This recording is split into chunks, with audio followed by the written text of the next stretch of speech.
Здравия всем слушателям, подписчикам моего канала. С вами Виктор Максименков, и в этом видео я предлагаю поднять такую важную тему, как знаки и символы. Потому что именно они правят миром, и если мы понимаем их изначальный смысл, то они даже помогут нам предотвратить катастрофу или хотя бы пережить их с минимальными потерями. Предлагаю начать разбор основных символов как раз со змеевика. То есть это, оно же название Змеевы Луны. То есть это подвесные амулеты, которые носили фактически до 20 века. Христианская церковь их начала запрещать примерно в 16-17 веках, потому что здесь два символа. То есть слева, например, на этом змеевике из Новгорода 13 века это христианский символ, а справа это символ православия. Да, именно тех, кто вышли из миров праве и славе, божественных миров нашей планеты, а именно славян. Здесь же он очень важен. Чем он очень важен? На другой стороне написано «дна». То есть это Ехидна или Диана, она же Дана. То есть у славян это богиня воды, она же как бы юная Лада. То есть почему это важно? Потому что, опять же, современные ученые, знаете, что говорят? Что жизнь, скорее всего, появилась из света и воды. То есть, скорее всего, ударила куда-то молния, там был какой-то бульон в воде, и зародилась элементарная жизнь, потом она эволюционировала. Вот это мнение современной науки. Ну, тоже знали и древние. И тоже мы видим в этих змеевиках, змеевых лунах. То есть, здесь, почему как бы змея, это символ как бы течения воды, и то, что это связано, опять же, с Луной. То есть, опять же, здесь и женские циклы ежемесячные, ну и циклы возрождения природы, в том числе после зимней спячки. Откуда здесь как бы змеедева это? Ну, для того, чтобы вы правильно понимали, почему она здесь изображена. Но самое интересное, что подобных изображений множество. Слева перед вами Черниговская гривна 11 века, справа Смоленская гривна 12 века. До этого он показывал Новгородскую гривну 13 века. То есть, ну, у вас должно сложиться ощущение, что там в 9 веке кто-то принял христианство, и это как бы стало повсеместно. Все отказались от своего прошлого, и все сразу стали христианами. Но такого не было от слова совсем.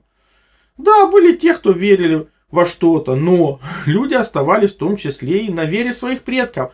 А это не просто вера предков, это вера скифов, славян. Вот в чем же суть. Я повторяю, и вот это изображение змеи-девы стали относить исключительно к язычеству именно где-то 16-17 века и начали их запрещать. А кто такой язык? Язык это народ. Ник неизвестный народ. То есть по отношению к кому были славяне неизвестным народом? По отношению к жителям того же Ближнего Востока, откуда и стала распространяться подобная религия. Вот и все секреты. Почему хоть люди обычные носили этот амулет, ну фактически церковь начала от него отказываться в 16-17 веке. Все ссылки на материалы в описании, перейдите, посмотрите. Но обратите внимание на синенькую стрелочку. Что там изображено? Перед нами ладанка, которая в современном мире называется ладанка. Но на этой ладанке изображена Лада, ее сын, Дачбог Тарх Перунович, а именно наша Земля, ее внутреннее Солнце. То есть это изначальные символы, которые видят славяне. Если же мы посмотрим на эти символы вглубь веков, то христиане скажут, это Мария и Иисус. А египтяне скажут, это Исида и Гор. А другие скажут, например, индоевропейцы, это Деваки и Кришна. А хеты скажут, это богиня-мать. Ну так это многотысячелетняя история. То есть эти символы появились не вчера и рассказывают нам историю творения мира, как минимум. Ну, изначально. Здесь потому что Лада это женская энергия нашей галактики. Поэтому эти символы мы видим в глубину веков. Каждый их трактует по-своему, но они были всегда и останутся, потому что это основа строения мира. Обратите внимание на тот же Египет, где этих змей, как вы понимаете, тоже огромное множество. Но самое интересное, что Ехидна, она по словам тех же греков, того же отца истории Геродота, она прародительница скифов. То есть от девы Ехидны и Геракла родился скиф, который как раз жили они в низовьях Днепра. Ехидна жила в священной роще, это очень важно. Но скифы сами рассказывали другую историю. что они появились на Земле как первый ее народ от Зевса и нимфы, дочери Борисфена. Нимфа — это опять же вода, река, Дана. Зевс — это свет. То есть современная наука утверждает в одной из теорий, что жизнь зародилась в воде посредством удара молнии или света. То есть древние показывают нам то же самое. Фактически, то есть отцу истории никто не верит, его забывают. Ну, ехидно как бы знали, но забыли. Но мы-то должны это помнить, потому что это на всех на нас влияет. Причем тот же Геродот в истории и у Страбона в географии есть мнение о том, что скифы именно несли культуру другим народам, тем же грекам и римлянам. Скифы поклонялись кому? Зевсу, Афродите, Земле, Гераклу, Аполлону. Аполлон — это солнце. Культ Артемиды принесли в Грецию из таврической Скифии. Святилище Артемиды в 24 километрах от Рима называется рощей. В обрядах преобладает варварский и скифский элемент. От Истра, Дуная, где живут скифы, на запад 400 километров, стоят храмы и города Гераклу, Аполлону и Диметре. Как раз слева богиня скифская мать. Она же Змеедева, она же Ехидна. Но граждане греки почему-то ее вдруг отделили, забыли. То есть вот Ехидна — это одно описание, а Ехидна, которая как бы прародительница скифов, как бы другое. Забыли. Хотя по факту перед нами вода.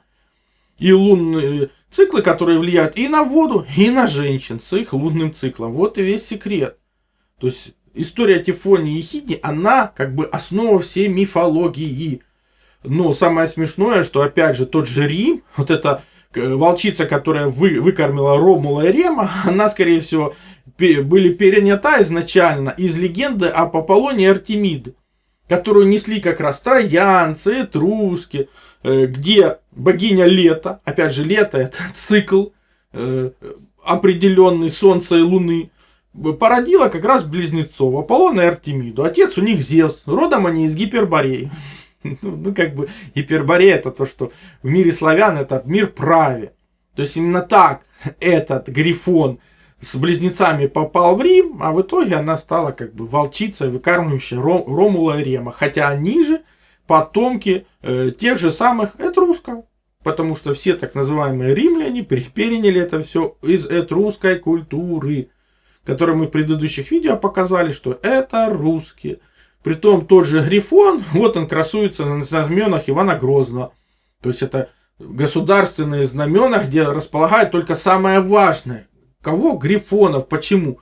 Это прародительница Аполлона и Артемиды. Опять же, она же Диана, она же Дана. И, соответственно, у кого культ Грифонов в первую очередь был развит? У скифов. Вот, пожалуйста, есть курганные захоронения, скифы, как бы. Опять же, обработка металлов, золотых изделий, броня чешуйчатая, то есть высокие технологии. Ну что вам скажут современные ученые? Скифы пропали в IV веке до нашей эры. Так почему же их амулеты действительно было до 20 века фактически использовались? То есть они пропали только на исторической арене, и то благодаря таким ученым, которые забыли скифов. А почему они забыли? Потому что вся скифская культура стоит монолитным основанием для римской и греческой, про которую все уши вам прожужжали. А вот про скифов, которые даровали им эту культуру, они забыли. Почему же забыли про Ехидну? Потому что она основа древнегреческой мифологии. Она дочь Тартара и Геи, скорее всего. Или Фортия и Кета. Тартар нам тоже важен, потому что мы же потом найдем этих тартар, откуда они взялись все-таки. То есть она, это Ехидна, мать двухголового пса Орфа, трехголового Цербера, Лирнейской гидры, немейского льва, химеры, сфинкса, колхидского дракона, Эфона. Эфон — это орел Зевса, клевавшего печень Прометея. Да, это тот орел, который сегодня присутствует на гербах многих стран, так его породила Ехидна по легендам. А перед вами как раз химера с правой стороны. Это этрусская статуя, 6 век до нашей эры. Родина химеры, город Кемер в современной Турции. Вот это родина химеры. Ну, скорее всего, это родина и кемерийцев. То есть одного из колен скифского. Вот почему все это вы забыли. А химера очень важный персонаж, как и Ехидна. Она влияет на нас и сегодня. Мы это сейчас же и покажем. Опять же, Ехидна, она же прародительница скифов, но она же родила сфинкса. Да, того сфинкса, которые как бы почитались раньше от Египта до Рима. Почему? А потому что скифы там жили и несли это почитание. Иногда как бы это животное с телом льва, головой человека, иногда с головой сокола или барана. И все это не просто так. Опять тот же Цербер, это уже искажение, потому что изначально это кто? Змей Горыныч трехголовый, основа этрусской культуры. А он же по рождению ехидный. Ну, он у греков превратился в пса. Как бы можно простить им это искажение, но нам-то надо понимать. Причем отец ехидный это Форкий. В древнегреческой мифологии морское божество. Бог бурного моря, бог чудес. А почему бог чудес? Потому что, как я показывал в предыдущих видео, настроение Земли. У нас есть вода на поверхности Земли. У нас есть как бы вода в толще Земли. И у нас есть вода, которая есть на поверхности пола Земли. То есть отсюда триединство. Кстати, обратите внимание на его клешню, мы об этом вспомним, это нам очень понадобится. И о том, что вода связывает как бы поверхность, подземный мир и мир прави, он же Ир и Сад, мы здесь опять же и находим, потому что его дети, геспериды, они живут и охраняют яблочки вечной жизни, им помогает в этом стоглавый дракон Ладон, плюс его как бы дети, Сирены, Ехидна, Горгон, Играя. То есть о чем это речь? Здесь речь идет о вечном лете. О том вечном лете, которое есть только в полой земле или в мире праве по-славянски. И опять же, вот эти все яблочки запретные, дракончики, змеи, которые их охраняют и искушают женщин, вы получили в новых легендах. Но все это родом изначально. Именно из скифской мифологии. И опять же содержит описание строения Земли. Вот же почему это все забыто. А почему Ехидна такой мощный как бы персонаж? Потому что она, вот эти две змеи в ее руках, они соединяют триединство женщины. То есть женщины, девы, матери и старухи. То есть лунные циклы. Как бы молодая луна, полная луна, убывающая луна. Опять же луницы, самый распространенный как бы оберег на Руси, украшение женское. Но изначально этот миф об амазонках уходит в минойскую цивилизацию. То есть та цивилизация, которая существовала на Крите примерно 4700 лет тому назад, очень высокоразвитая. Там же найден этот легендарный диск, там же вот эта жрица с двумя змеями, опять же Ехидна. И там же прослеживается положение женщины в обществе. То есть она имеет равные права с мужчинами. То есть это характерно только для высокоразвитых славяно-арийских обществ. То есть когда женщина имеет равные права и обязанности. Поэтому это надо знать, потому что, например, в той же России 5 фетских дисков уже найдено. Но науке они не интересны. Вот этот правый вверху – это основа сибирской календарной системы. Самая древняя в мире, найденной, подтвержденной наукой, описанной, и вы нигде не найдете это описание ни в своих книгах, ни в школьных учебниках. Почему? А потому что тогда историческая международная наука превратится в то, что она есть по сути. Просто одну из форм религии, в которой надо верить. А вот все, что ее нарушает, лучше никому не показывать. Иначе вам ни одна образованная обезьяна лапу не протянет. Потому что вы показываете правду, а у них своя теория. Правда, ничем не подтвержденная, много раз опровергнутая. Зато выданная на гора авторитетами. И на этом все. Поэтому наука заведена в тупик. Огромное количество загадок, в том числе с этими же этрусками, с этими календарными системами. И никто их не рассматривает. Они никому не нужны. Иначе они все разрушат и покажут правду. Такую же правду, которую показывал тот же Мавр Арминев. Вот что он пишет. Историография, початок имени, славы, расширения народа славянского, 17 век. К светлости славы рода славянского прилагается храбрость жен, а более всего амазон, которые были женами сарматов, славян. Жилища их были при реке Волге, между меланхелами и сербами, которые тоже были славянами. Когда же предательством побили у них мужей, облеклись они в оружие, наступили сердцем мужеством на неприятеля и учинили достойное отмщение за смерть своих супружников. Бывших же храбры в оружии продвинули рать в Азию, прошла с оружием своим победным до горы Кавказа, обошли потом всю Асию меньшую, под иго взяли Армению, Галатию, Сирию, Киликию, Персию, с многими областями осийскими, где, утверждая свое обитание, построили многие грады. То есть полное разрушение теоретических основ современной исторической религии. Потому что наука ее назвать никак нельзя. Она отрицает огромное количество письменных источников, артефактов, доказательств. Просто теряет. Есть теория, все остальное не верите, значит вы не из нашей религии. Все. Хотя тот же Классен хорошо об этом давно сказал, что скифы, сарматы, массагеты, роксолане, славяне, русы, алане, сербы, венеды — это все одни и те же синонимы, а все они относятся к единому этносу. Тот же Плутарх сообщал, что амазонки обитали на Кавказском хребте, у Каспия, в Сибири. Потом они же оказались в 8 веке в Европе. Напоминаю, именно там обезьянья наука нашла славян в 6 веке нашей эры. Все-таки соизволила. Откуда они там взялись, они не говорят. Они договорились считать, что славяне появились в Европе в 6 веке нашей эры. Да они там всегда жили. Просто так современные ученые-мужи им разрешили появиться. Почему нам это важно? Потому что по карте Фрау Маура 15 века Амазония — это как раз место расположения современной Москвы. И, скорее всего, это же искажение. То, что мы знаем сегодня как Московия, еще недавно называлось Амазония. От слова Амазона как раз прародительниц тех же сарматов, которые являются фактически выходцами из Мидии. Они же вместе со скифами соединялись. Отсюда и получались сарматы, сарматские племена. Амазоны, алазоны и так далее. Хотя это был один и тот же этнос. Почему вы сегодня не знаете этого? Народ, не знающий свое прошлое, не имеет будущего.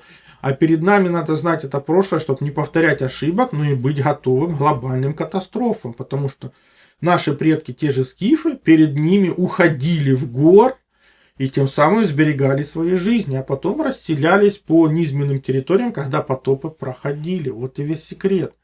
То есть помните, повторение мать учения, новая информация никогда с первого раза не усваивается. Мы видим реальное прошлое для того, чтобы изучать его, понимать эти ошибки, иметь будущее просто. Все ссылки на материалы в описании под видео, либо на канале. Переходите, смотрите. Огромное количество информации в заставках. Там можно более подробно узнать о освещаемых темах. И просьба не превращаться в 4-ю обезьяну нашего времени, не просто уткнуться в гаджет. Поставить лайк, написать комментарий, поделиться информацией в социальных сетях. Это поможет здравомыслию распространиться. Также переходите на мой сайт. Ссылка есть в первом закрепленном комментарии под каждым видео. Там размещены мои статьи, в том числе и запрещенные на других платформах. Плюс там же существует и магазин. Магазин существует для тех, кто хочет и может поддержать мою деятельность, для того, чтобы я ее и продолжал. Я же смогу вам содействовать в том, чтобы вы узнали свое предназначение по дате рождения, либо освоили силу живой воды, проводили измерения, которые помогут понимать, что вы едите, что пьете. Плюс получили лучшие натуральные витамины, именно Иван-чай. Плюс, опять же, сила живой воды — это водород и озон. Именно эти две структуры воды помогают нам сохранить здоровье и вылечиться от любых болезней, потому что они универсальны, подходят как одному человеку, как и всем членам семьи. И один раз купленные не требуют других расходников. Плюс, например, детектор электромагнитного излучения. Мы все живем в городах, а там огромное количество электромагнитных полей. И имея эти простые измерительные приборы, вы сможете не попадать под их влияние, а значит будете меньше болеть и дольше просто проживете без лекарств.